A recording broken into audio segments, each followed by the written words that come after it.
Go ahead and get everyone checked in for Patrice. Yep, Patrice E.B. Burke. Can you spell your last name for me? Sure. It's two names. It's E-B-Y, and the other name is B-U-R-K-E. Okay.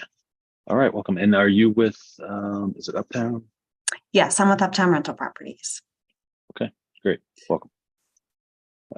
Looks like we have two members of the zoning department here, Emily A. House and Wes Menzel. Welcome to each of you. Miss E.B. Burke, are you expecting anyone else to join us here today from Uptown or applicant owner side on this? No. Okay, great. Let's go ahead and get started then. I need to read through our hearing script. That'll basically just cover the procedure for the hearing, and then we'll jump right into it. So this is the April 12th, 2023 session of the zoning hearing examiner docket. My name is David Sturkey. I'm the zoning hearing examiner. The case before us today is case number ZH20230043. The purpose of this hearing is to allow applicants and opposing parties to testify and to offer and refute evidence and testimony. This hearing will follow the rules found in the zoning code and the supplemental rules of the zoning hearing examiner. All testimony and evidence that an applicant or any opposing party wishes to offer must be presented at this hearing. The hearing will proceed as follows. The applicant, the applicant's attorney, or the applicant's agent will first present the applicant's case. If we did have anyone from the public, they'd have an opportunity to speak after the applicant has presented its case. I'll give the representatives of the zoning department an opportunity to provide any testimony. And then in the event that any party testifies or offers argument in opposition to the application, I'll allow the applicant to respond to that testimony in opposition, and then finally make any closing statements. So I think, based on the amount of people we have here today, this should be pretty simple. Ms. E.B. Burke, if you want to tell me about the project and why you think it's appropriate for me to grant the requested relief, we'll do that. I'll allow the zoning department to add any testimony in addition to their staff report. I'll have some questions along the way, and then you can make any closing remarks. After all presentations have been made, I will close the hearing. Decisions may be expected within 2 weeks. I may limit or exclude any testimony that I deem irrelevant or outside the scope of the application being considered. I may interrupt any speaker to ask questions or make any comments. I may also refuse to consider hearsay testimony, which is generally evidence you want to introduce that consists of statements made by someone who's not present at the hearing here today. In the event of any technical difficulties with the Zoom technology, I'll do my best to troubleshoot those on the fly, but to the extent there's some defect that prevents us from meaningfully going forward with the hearing, I may continue or postpone the hearing at my discretion. Okay, last thing to do is just swear in all of our witnesses. So the zoning code requires me, before I take any testimony from anyone, to swear you in. So I'll just do that now collectively for anyone that knows that they want to testify. If you could raise your right hand, I need you to answer out loud. Do you solemnly swear the testimony you shall give will be the truth, the whole truth, and nothing but the truth? Yes. Okay, great. Thanks, everyone. Ms. E.B. Burke, are you ready to tell me about the project? Yes, I'm ready. Okay, floor is yours. Good morning. It's nice to meet you. You too. I'm Patrice E.B. Burke, Vice President of Real Estate Development at Uptown Rental Properties. I have one point of clarification on our application. When we applied, we had not yet purchased the property, so we applied on behalf of the former owner. We've since closed on the property and the entity Union on Taft, LLC, which is an affiliate of Uptown Rental Properties. Okay, So, thank you. Sure.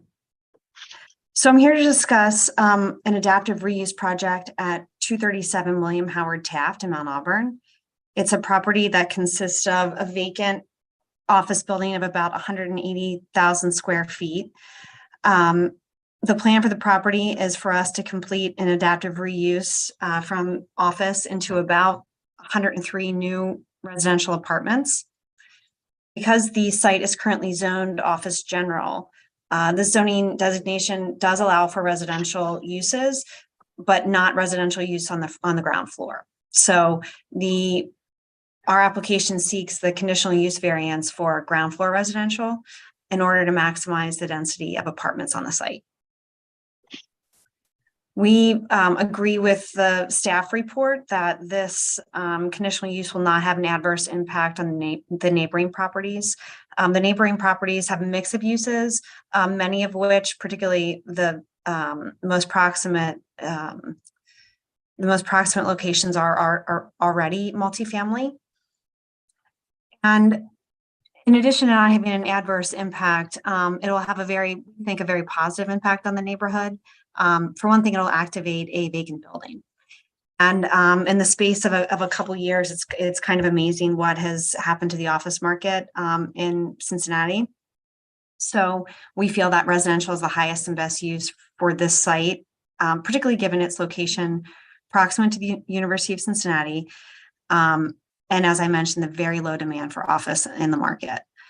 You've probably heard that the University of Cincinnati has had consistent enrollment growth over the last decade, and they plan to continue that trend. And they really don't have enough housing to accommodate all of their students, both on and off campus.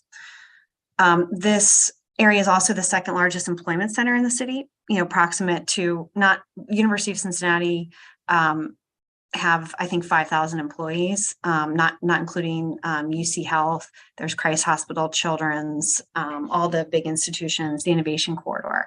So in addition to serving, we think, a student housing need, will also serve housing for employees in this employment center. And these additional units will help alleviate just a general shortage in the entire Cincinnati market. So in February, we presented this project both to the Mount Auburn Community Council and the Mount Auburn Community Development Corp. And we received unanimous letters of support from both of those groups.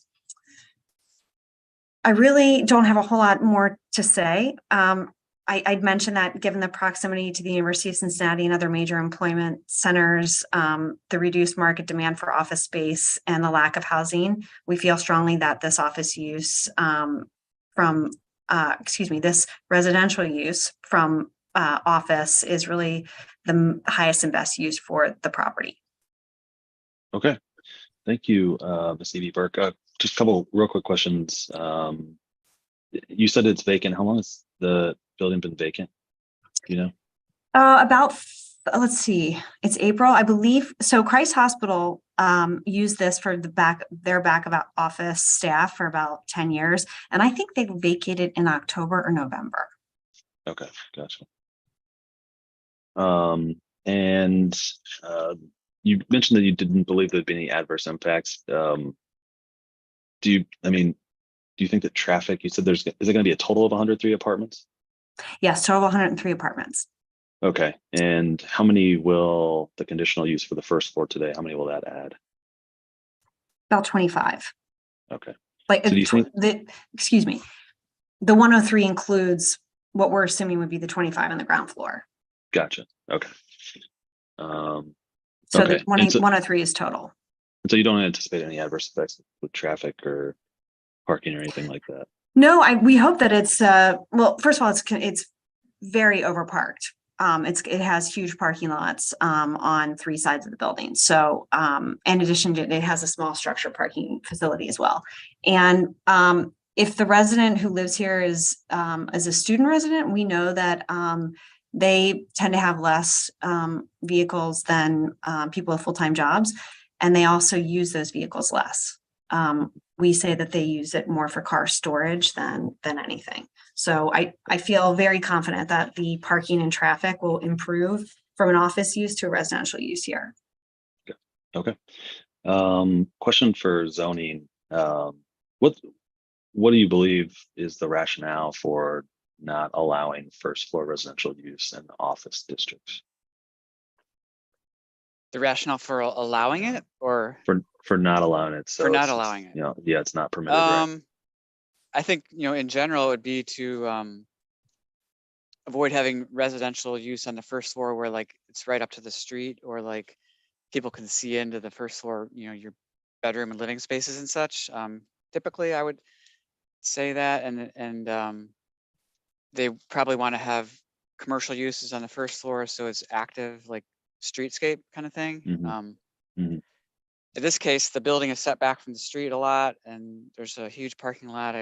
By the way, I gave up counting the number of parking spaces on it after I got to like 300. Yeah, I'm familiar with the parking there in the yeah. front over there. Does that answer your question? Yeah. I was just going to sort of tie that into why then it makes sense to approve this conditional use, because those sort of concerns aren't really an issue here for this particular property. Yeah, I would agree that the goal of prohibiting residential on the first floor doesn't seem to be, applicable in this case. So. Gotcha. Okay. Anything else, Wes? No, I mean, this, I think, was a pretty, a lot of merits to this project, and as I mentioned in the report, not really any adverse effects. The area is mixed use, and it's set back from the street, and no parking impacts, that kind of thing. So maybe Emily has some other ideas to add, but Emily? No, I don't really have anything to add. I think this, it's designed to minimize adverse effects. We understand there is a student housing need, and as Wes explained, the reason for prohibiting it on the ground floor are not the characteristics of this site. Okay. Thanks, guys. Miss Evie Burke, anything in closing or otherwise before we adjourn here today? No, I thank you for your time. Sure. Thank you for your time, your testimony here today. I've had a chance to review the application materials, the staff report. I'm familiar with this property. I've actually been inside this property, and I think it would be impractical and unreasonable to strictly enforce the zoning code. And so I'm going to approve the application based on that, based on the testimony I've heard here today.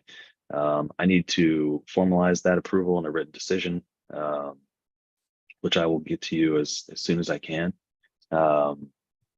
As soon as I finish that, I put it into a PDF and I email it to everybody who's in the hearing here today. So you all will have it really just moments after it's complete. Ms. Evie Burke, I know that you guys are anxious to get these completed, I'm sure, before at least the fall. And so I will do everything I can to get this to you as quickly as possible. As soon as you have that PDF, you can work with Wes, and Wes can approve the permitting from the zoning side. Thank you so much for the consideration and for your understanding of the project. It's going to be really, really neat. It's a beautiful building. Great. Awesome. Yeah, I agree. Okay. Do you have any other questions about that right now or anything else? Okay. No, if you I do, don't. in the meantime, if you do, feel free to reach out to myself. I'm sure the zoning staff would help with any questions as well. Good luck with the project. Hope you have a great day, and we are adjourned.